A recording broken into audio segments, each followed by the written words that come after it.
My name is Dai Thomas. I'm a performance director at Exos. We do work with pro athletes, special operations, and we work with a third of the Fortune 100. People that move more, flow more, they achieve and do more.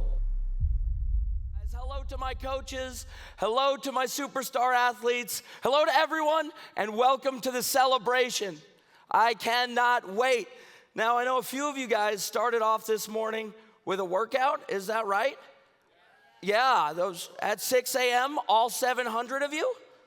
Yeah, that was pretty good. I know our Rilla customers are pretty hardcore. Well, we love Exos. Exos, they train Fortune 100 executives, they train NFL draft picks, and now they're here to train you guys. And something we see all the time is, how can I maintain peak performance?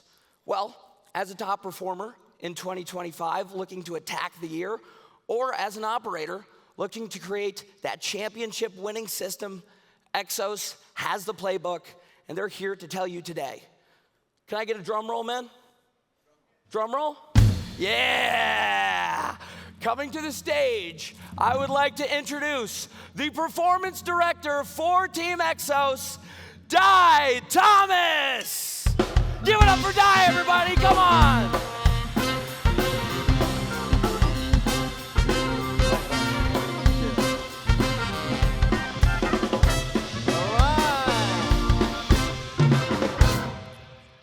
Good morning, everyone. I think that was more of a morning energizer than even our workout this morning.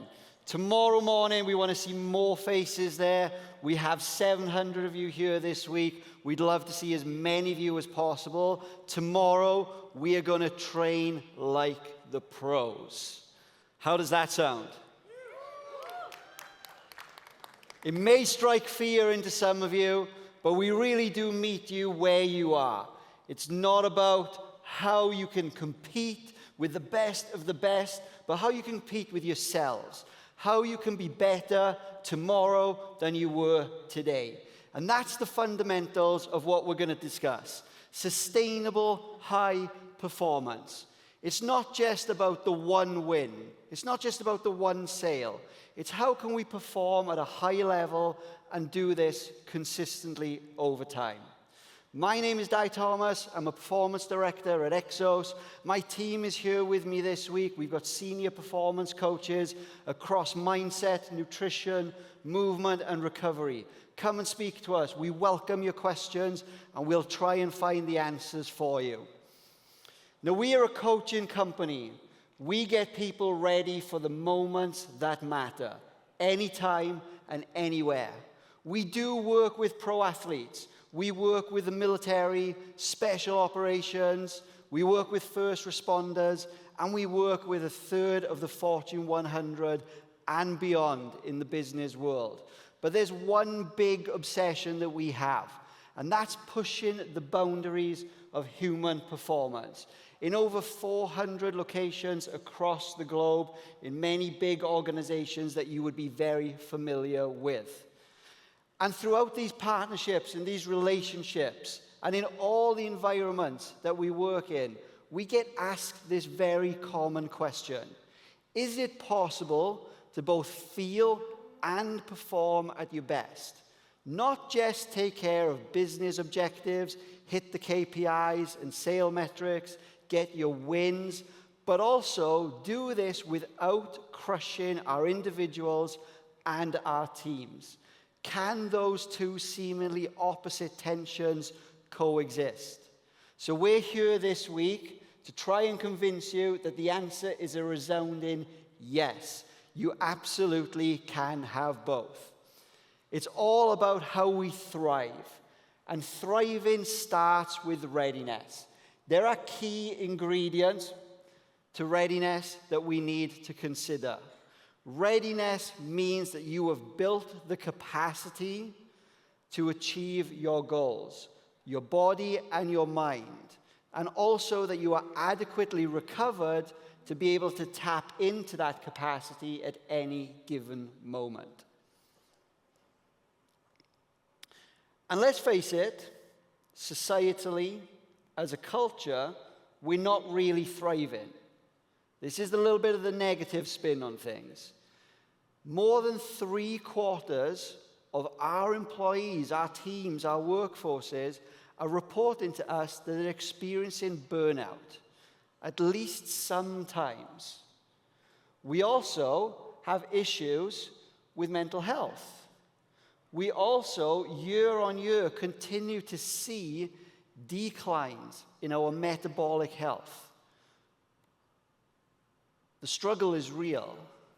How many of you have felt like this, have seen your teammates experiencing something like this? Now more than ever, we need a different kind of support.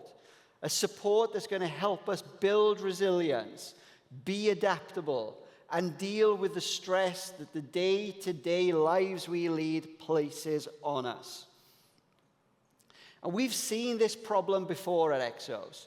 It did start in the pro athlete space. It started at that time of Moneyball, when big money contracts and additional pressures led to these athletes having to do more, be overwhelmed by the pressure, dive into their work technically, tactically, in the gym, all in an effort to win more.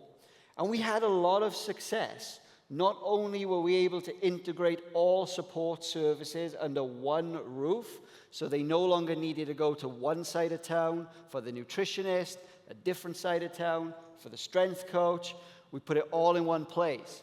We also considered recovery as a key and critical component to enhancing an athlete's performance. It really was a non-negotiable. So how does working with athletes apply to you? You may think, well, this is a little bit extreme. But as I mentioned, it's about human performance.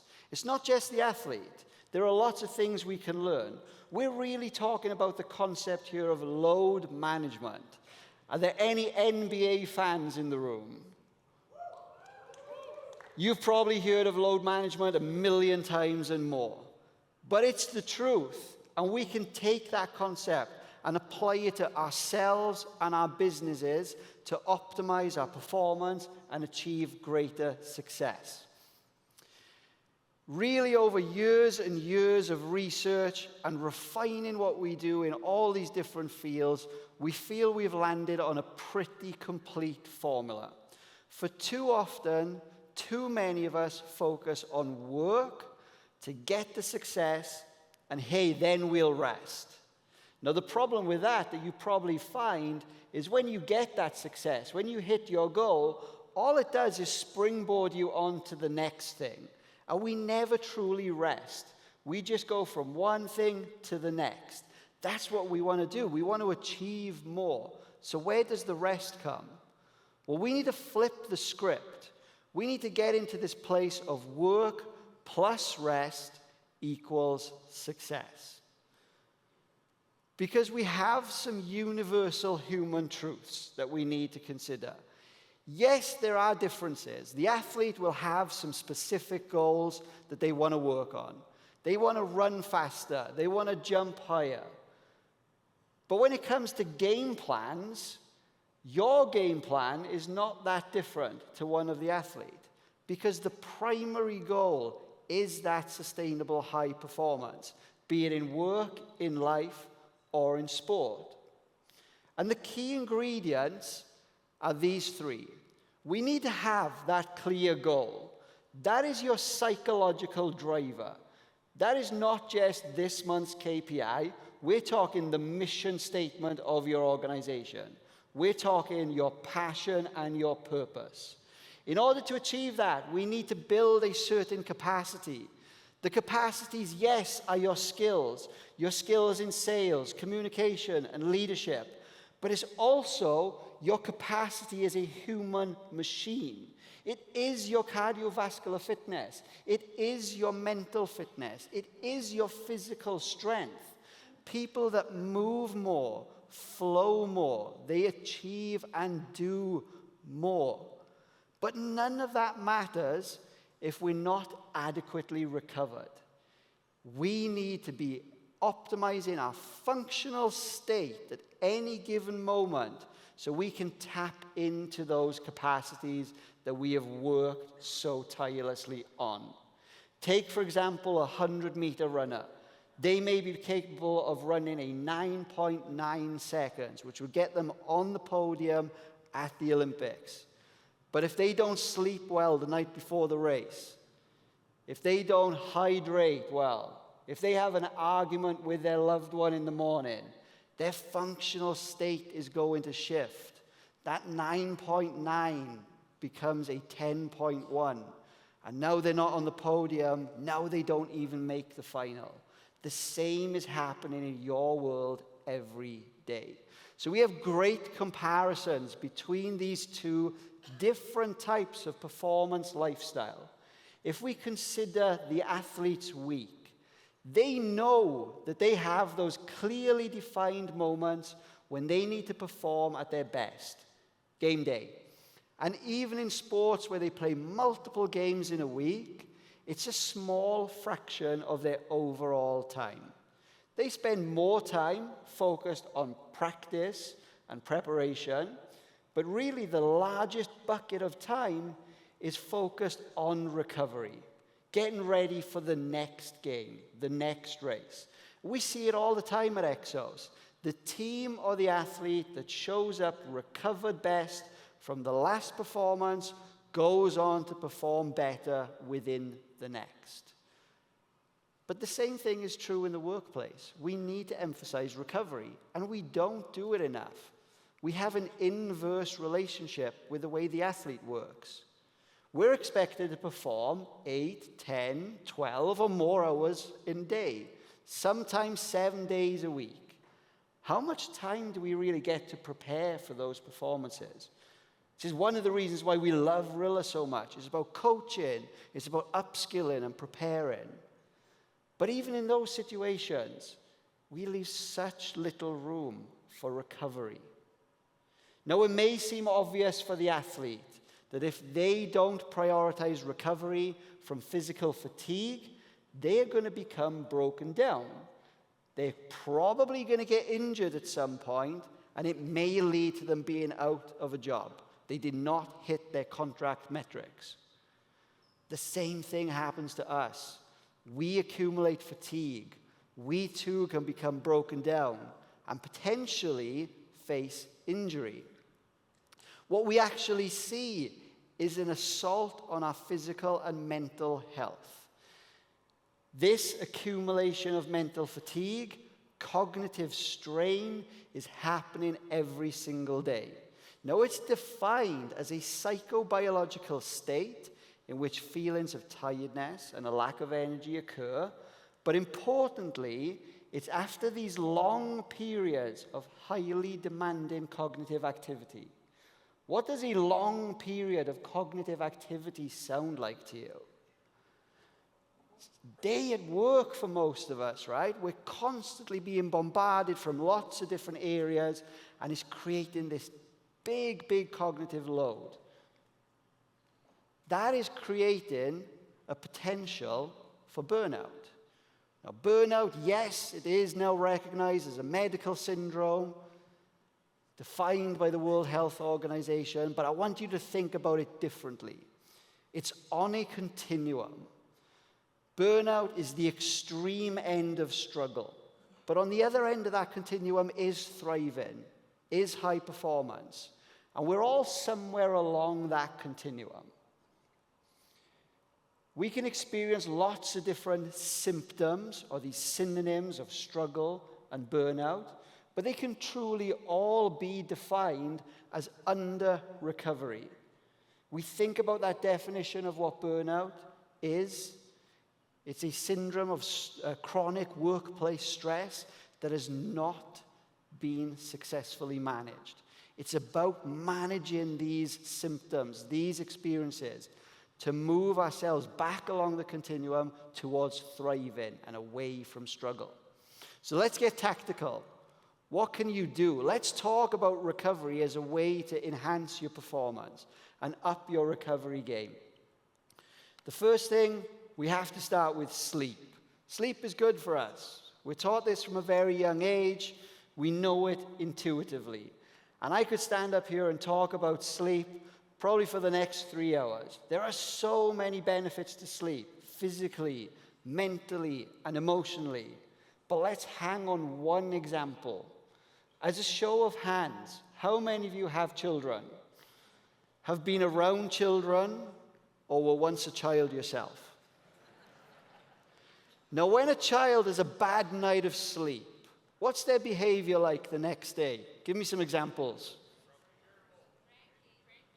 I'm hearing some wonderful examples. I've got 3 kids, 3 boys, 7, 5, and 2. I would not use cranky, grumpy, irritable. I would have used something stronger to describe their behavior, but thank you for keeping it safe for work. Absolutely, they're not at their best. And we don't outgrow that as adults. It just shows up very differently. It shows up in our executive function. We cannot make effective decisions or make decisions as effectively. We react rather than respond, and it affects our interactions with others. Now, sleep is so powerful that even one night of restricted sleep has a massive impact. We all know sleep deprivation, I don't sleep for 24 or 48 hours, is going to be detrimental. I'm certainly not going to be at my best. But within the research, we're showing that sleep restriction is 6 or less hours in a night. Now, a night of 6 hours sleep or less is going to be the equivalent of a blood alcohol level of 0.05 when it comes to your decision making. So one night of being underslept is going to affect your decision making. If you have that for 10 consecutive nights, think about how much you sleep on average right now.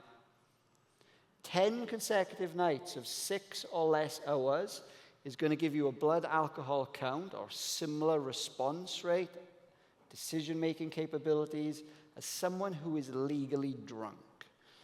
Would you make decisions for your company, for your team, for yourselves whilst legally drunk? Probably not. So why would you do it underslept? And there's this amazing thing that's been going on for a long, long time. It's the biggest global sleep study ever created, and you were all participants in it, and no one consented to it. Does anyone know what it is? Daylight savings.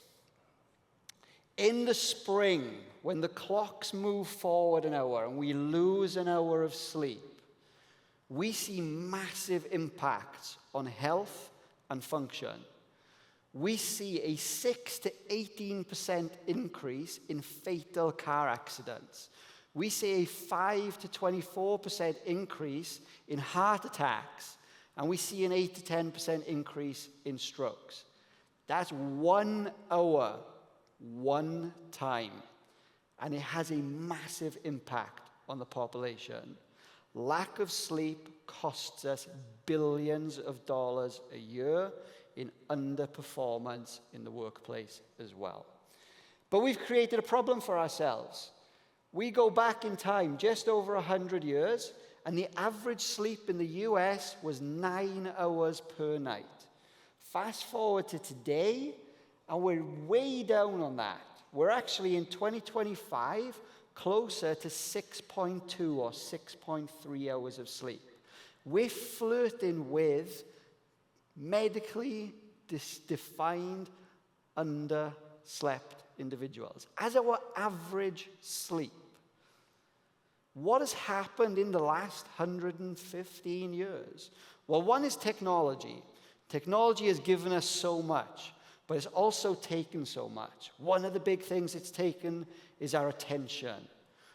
We're constantly on. We're distracted by our technology. We even use it to Netflix and chill and calm down at the end of the night.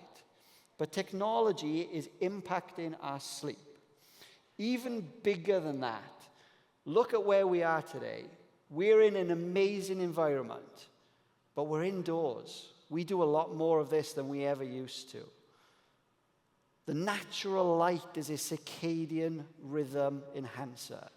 You can attach your circadian rhythm, sleep-wake cycle, to different anchors of natural light. We've moved ourselves indoors, so we get a lot less of that now. Way less than our ancestors ever did.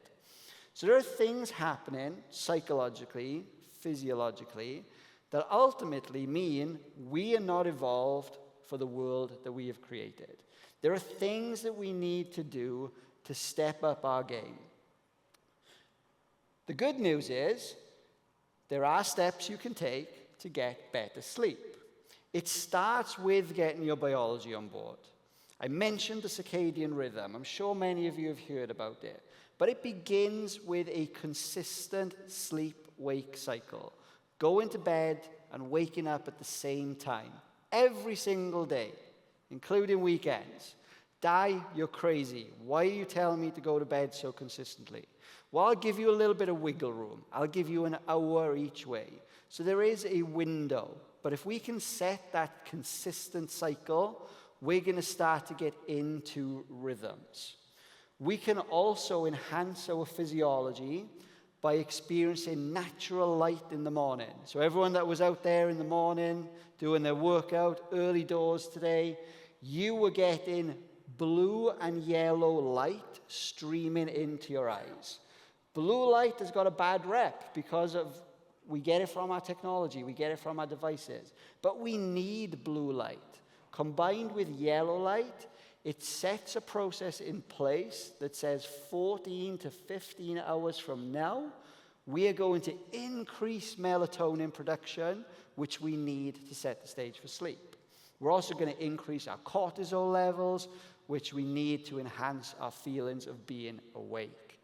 We can enhance that even further by getting natural light in the evening. So when it changes to a red-purple color, now we're going to further enhance melatonin production and suppress cortisol. All this is happening just by being outside. So think about ways in which you can get 10 minutes of natural light to bookend your days. With your biology on board, we can think about your sleep environment. There are 3 things we need to consider. The room you sleep in should be cool, dark, and quiet. The optimum temperature is 65 to 68 degrees Fahrenheit, around 17 to 19 degrees Celsius. That's pretty cool. I live in Phoenix, Arizona, and if I want my bedroom to be 65 degrees in June, July, August, actually like 9 months of the year, I'm going to get an electricity bill of around $3,000 a month for running the AC. So it's not always achievable. But the cool room allows us to get a relative drop in our core body temperature. We can achieve that same thing by having a warm drink or a warm shower before going to bed. That is going to elevate your core temperature, so your body's going to work naturally to bring it back down. There's your relative drop. So that's what we're looking to achieve with a cool environment as much as possible. It should be so dark as well that you wouldn't be able to see the fingers on your outstretched arm. So if you cannot get your room that dark with blackout curtains and shades, think about sleep aids, think about wearing a mask. And then the last one is quiet. This is probably the most challenging for all of us. We live in urban environments where we have no control over external noise. But really, when we're talking about quiet, we're talking about consistent. How can we tune into a consistent sound level that is going to limit those distractions from disrupting our sleep? Again, going back to those of you that had kids, many of us, for our babies, would have used a white noise machine.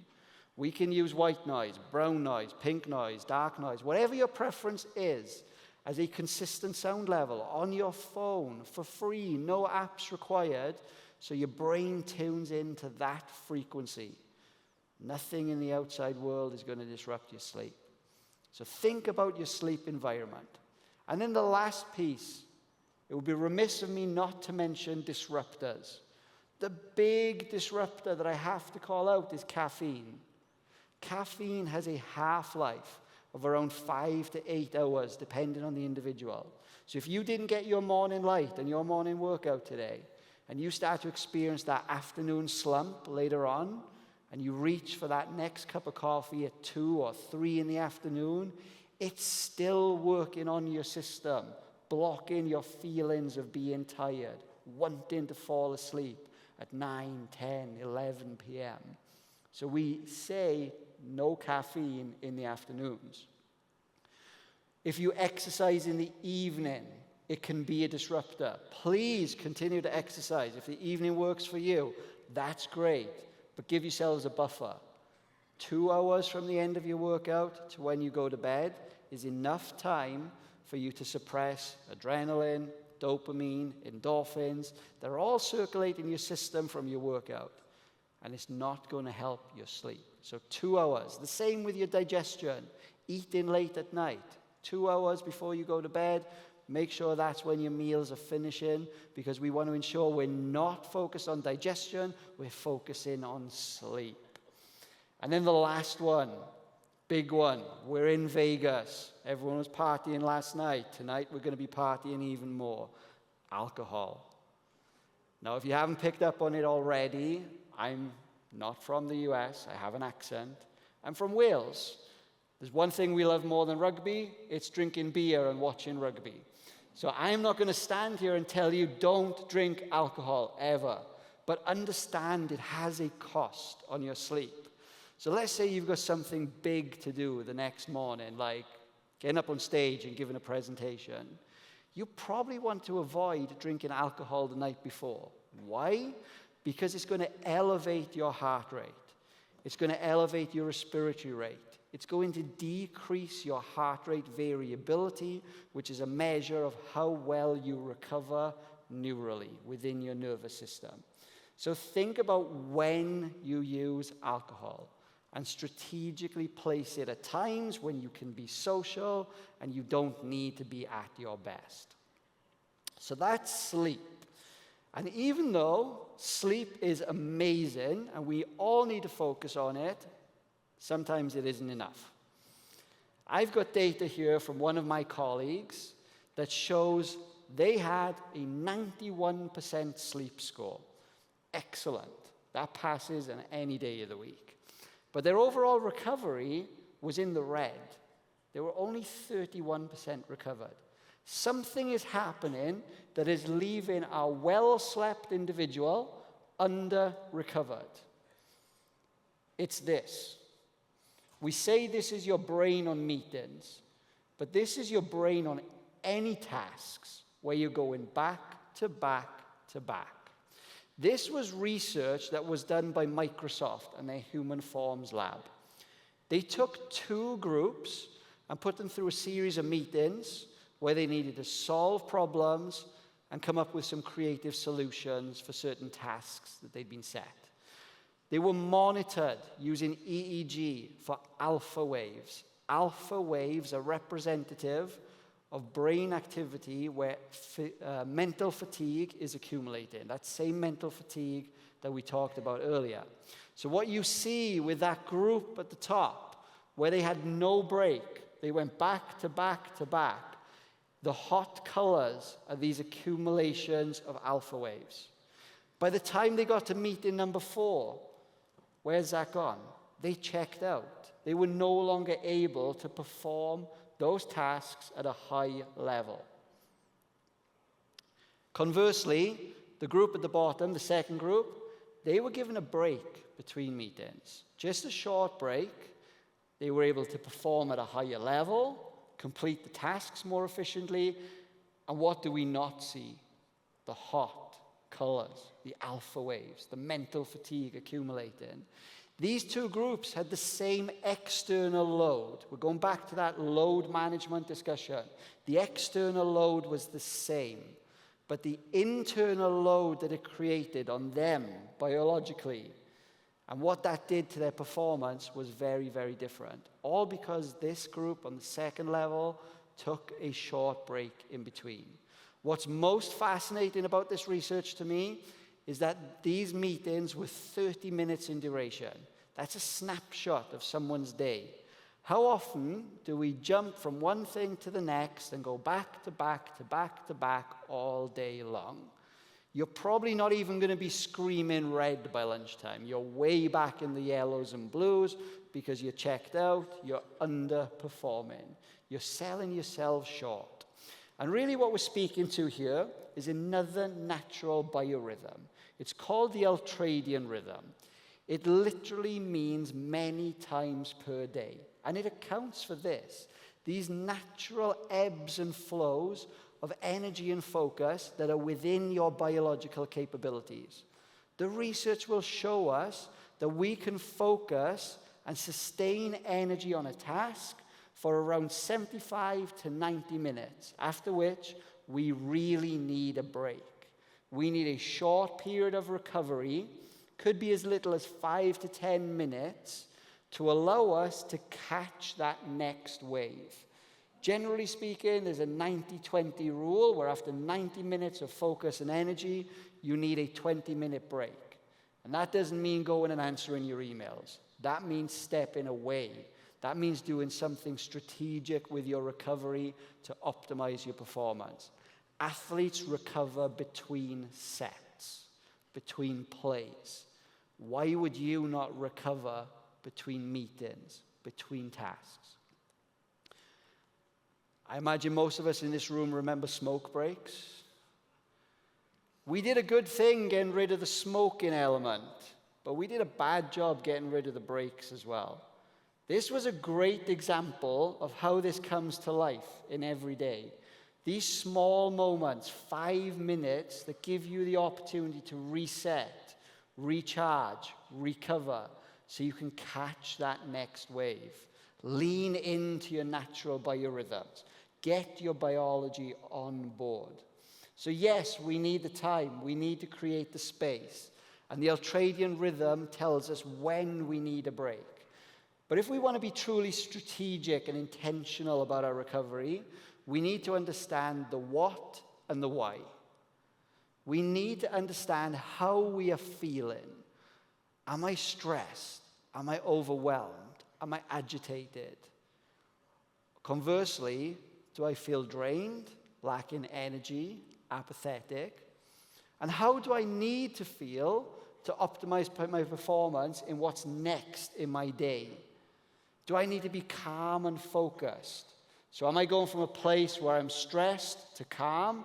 Then I need to turn the dial down. I need to down-regulate. Or am I going from a place where I just feel pretty flat and I need to be hyped up and energized for this big team meeting? Then we need to turn the dial up. We need to up-regulate. And there are loads and loads of strategies that you can utilize to maximize these. We can lean into our breath. So if you're at the workout this morning, you started your recovery by extending your exhale. Breaths that extend the exhale help us to calm down, to downshift gears. We can use our vision. We spend so much time focused on our laptop screens or on our phones. Focal vision drives adrenaline up. Just lifting your gaze, looking at the scenery, even closing your eyes so you're using your full field of vision is going to help you turn the dial down. We can use low intensity movement. We talk about movement breaks. Remember, people that move more, flow more, they get more done. We can use music. We can even use certain scents to help us down-regulate. If we need to energize, if we need to lift ourselves up, we just need to flip everything I just mentioned. Long inhales, forceful exhales. That's going to help energize you. We can lean into the focal vision. If you've got a problem, literally stare at your problem. You're going to increase adrenaline. You're going to increase energy into that task. We can use music. We can use high-intensity movement. And when we lean into this, we start to create a system that we at Exos call our readiness culture code. We start with the individual. You are the individual. We are the individuals. We need to do what we do best, coach.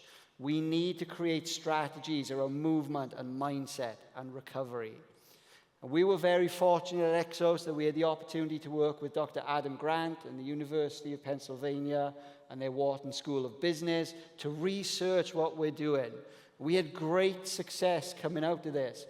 Through our workforce, through our clients, we were able to expand capacity. We got them fitter, we got them stronger. We increased their mental fitness and sharpness. We increased motivation as a result. We optimized their functional state.